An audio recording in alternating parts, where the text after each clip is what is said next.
आज हम बात करेंगे ट्रांसलेशन के ऊपर। ट्रांसलेशन अब बेसिकली एक प्रोसीजर होता है जिसमें हम आरएनए को प्रोटीन में कन्वर्ट करवा रहे होते हैं और ये procedure with the help of RNA की 3 टाइप से किया जाता है। अब अगर हम इस प्रोसीजर के स्टेप्स पर बात करें तो इसका पहला स्टेप, जैसे कि हम देख सकते हैं कि हमारे पास एक राइबोसोम है। इस राइबोसोम के जो ऊपर वाला यूनिट है इसको हम लार्ज यूनिट का नाम देते हैं और नीचे वाले को हम स्मॉल सब यूनिट का नाम देते हैं।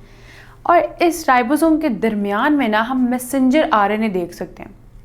ये मैसेंजर आरएनए क्या कर रहा है, हमें पता है कि राइबोसोम के अंदर ही ना हमारे जो ये होते हैं राइबोसोमल आरएनए लोकेट हुए होते हैं। तो ये मैसेंजर आरएनए क्या कर रहा है, उस राइबोसोमल आरएनए के साथ अपने आप को बाइंड करवा रहा है। इसके अलावा ना हम देख सकते हैं कि राइबोसोम वाला एरिया तो मैसेंजर आरएनए के साथ बाइंड हो रहा है, लेकिन इस राइबोसोम के बिल्कुल एंड, जहाँ पे ये राइबोसोम एंड हो रहा है, वहाँ पे जो मैसेंजर आरएनए है ना, उसकी कुछ कोडोन्स हमें खाली नज़र आ रहे हैं।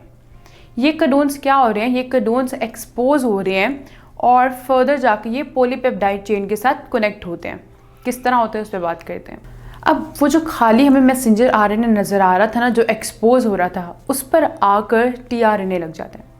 ये जो मैसेंजर आरएनए है ना, इनके ऊपर ना हमें कोडोन्स देखने को मिलते हैं और ये जो टीआरएनए होता है इसके बिल्कुल नीचे हमें एंटीकोडोन्स देखने को मिलते हैं। तो कोडोन्स और एंटीकोडोन्स एक दूसरे के साथ आकर बाइंड हो जाते हैं। इसके अलावा ये प्रोसीजर इस तरह ही चलता जाता है, ठीक है। राइबोसोम मूव करता जाता है और मैसेंजर आरएनए वहाँ से एक्सपोज होता जाता है। जिस जगह से एक्सपोज होता जाएगा वहाँ पर आकर टीआरएनए लगते जाते हैं। और हम अगर गौर करें तो इन टीआरएनए के ऊपर ना हमें different type of amino acids देखने को मिल रहे हैं। ये जो सफ़ेद नज़र आ रहे हैं ना, हमें इनके ऊपर डिफरेंट अमाइनो एसिड्स देखने को मिल रहे हैं। अब ये टीआरएनए के ऊपर ये अमाइनो एसिड किस तरह के लग रहे हैं उस पर बात करते हैं। होता क्या है कि ये जो अमाइनो एसिड होते हैं ना, और ये जो टीआरएनए की हमें बॉडी देखने को मिल रही है, इनके अंदर ना हमें एक्टिवेशन एंजाइम देखने को मिलता है। ऐसा एंजाइम जो इनको एक्टिवेट करवा रहा होता है और इस एंजाइम को हम अमाइनो एसाइल टीआरएनए का नाम देते हैं।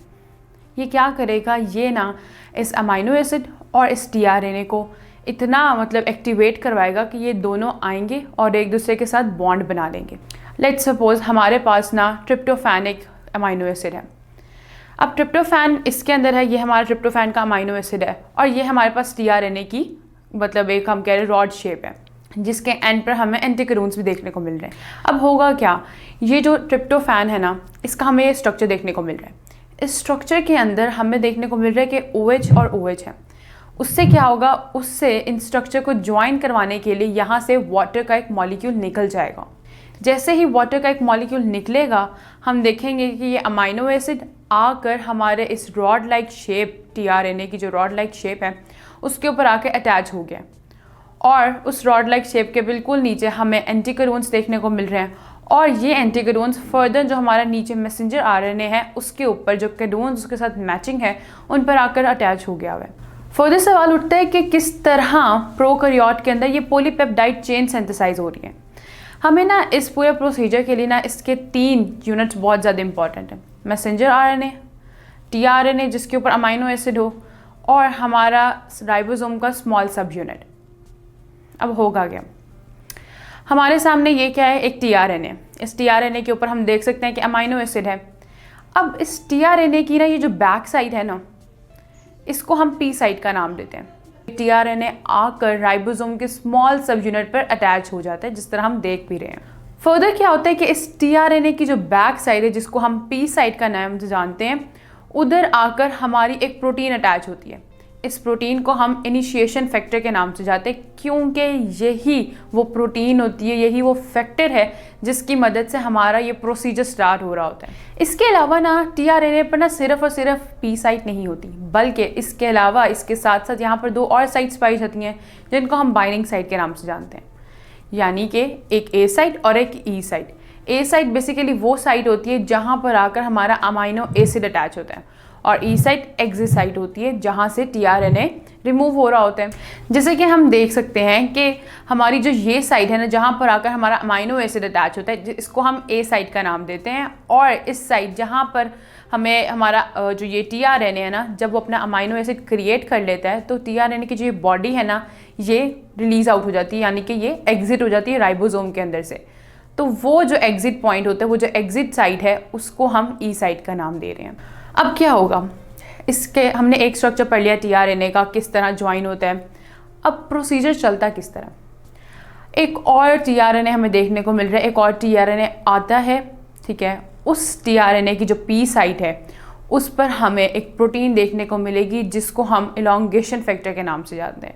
यानी ये वो प्रोटीन होती है जो इस प्रोसेस को इलॉन्गेट करती है, इस प्रोसेस को कैरी ऑन करवाती है। अब क्या होगा कि जो दूसरा टीआरएनए है ना, जिसके पीछे इलॉन्गेशन फैक्टर है, वो भी आएगा और अपने मैचिंग कोडोन के ऊपर, जो मैसेंजर आरएनए पे कोडोन की चेन चल रही है, जो उस टीआरएनए का एंटी कोडोन होगा उसके ऊपर आकर वो अटैच हो जाएगा, बाइंड हो जाएगा। और अगर हमें गौर करें ना, तो दोनों टीआरएनए के ऊपर जो अमाइनो एसिड है ना वो बिल्कुल डिफरेंट है। फर्दर क्या होता है कि वो टीआरएनए आया और आकर हमारे इस मैसेंजर आरएनए पर आकर अटैच हो गया। अब अगर हम गौर करें तो जो उससे पहले वाला टीआरएनए था ना, वो क्या कर रहा है, वो अपने इस अमाइनो एसिड को अपने आप से डिटैच करवा रहा है। ये जो हमें स्फेयर देखने को मिल रहा है, ये क्या हो रहा है, ये टीआरएनए की बॉडी से डिटैच हो रहा है और आकर हमारे जो दूसरा टीआरएनए था ना, इसके ऊपर जो अमाइनो एसिड है उसके साथ आकर अटैच हो रहा है। यानी पिछले वाले जिसका वो अमाइनो एसिड था उस टीआरएनए से डिटैच हुआ और आकर जो न्यू टीआरएनए आया है उसके अमाइनो एसिड से आकर अटैच हो गए। अब ये जो टीआरएनए की बॉडी है ना, ये क्या होगी, ये एग्जिट साइड से बाहर चली जाएगी और इसी तरह ये सारा प्रोसेस कैरी ऑन रहता है। अब बात ये आती है कि ये जो प्रोसेस है, ये जो चेन अमाइनो एसिड की बन रही है, ये कभी ख़त्म नहीं होती, मतलब ये एंड नहीं हो रही। तो इसका आंसर ये है कि ये चेन एंड होती है। जब हम जेनेटिक कोड पढ़ रहे थे, हमने उसमें स्टॉप और स्टार्ट कोडोन्स की बात की थी। इस चेन में ये जो मैसेंजर आरएनए हम देख रहे हैं ना, इस मैसेंजर आरएनए पे वो कोडोन्स लगे हुए हैं, ठीक है। जैसे ही इस मैसेंजर आरएनए के ऊपर स्टॉप कोडोन आएगा तो क्या होगा, हमारा रिलीजिंग फैक्टर आएगा और उस स्टॉप कोडोन पर आकर अटैच हो जाएगा। क्योंकि स्टॉप कोडोन यानी जिसको हम नॉनसेंस कोडोन के नाम से भी जानते हैं, उसके ऊपर कभी भी आकर हमारा टीआरएनए अटैच नहीं होता, सिर्फ और सिर्फ हमारा रिलीजिंग फैक्टर अटैच होता है। और रिलीजिंग फैक्टर से मुराद ये है कि उस रिलीजिंग फैक्टर के अटैच होने से पहले जितने भी अमाइनो एसिड की एक चेन बनी होगी वो अटैच हो जाएगी, वो डिटैच हो जाएगी उस टीआरएनए से और वो एक अलग पॉलीपेप्टाइड चेन में कन्वर्ट हो जाएगी। वो जो पॉलीपेप्टाइड चेन अमाइनो एसिड्स की बन रही थी वो क्या होगी, जैसे ही रिलीजिंग फैक्टर हमारे मैसेंजर आरएनए के स्टॉप कोडोन पे लगेगा, वो सारी की सारी पॉलीपेप्टाइड चेन रिलीज हो जाएगी टीआरएनए की बॉडी से। सो ये सारा प्रोसीजर था कि किस तरह आरएनए से हमारी प्रोटीन में कन्वर्जन करवाई जाती है through the process known as translation. बाकी हम पढ़ेंगे नेक्स्ट लेक्चर में। अगर आप ये लेक्चर कंप्लीट देखना चाहते हैं और उसके साथ साथ बेशुमार MCQs और उनके एक्सप्लेनेशन चाहते हैं तो कृपया गूगल प्ले स्टोर पे जाइए और डाउनलोड कीजिए ऐप हिप्पो ई-लर्निंग प्रोग्राम। इसे खुद भी इस्तेमाल कीजिए और साथ साथ अपने फ्रेंड्स एंड क्लास फेलोज को भी अनुशंसा करें। धन्यवाद। And oh, don't forget to subscribe to this channel and like this video.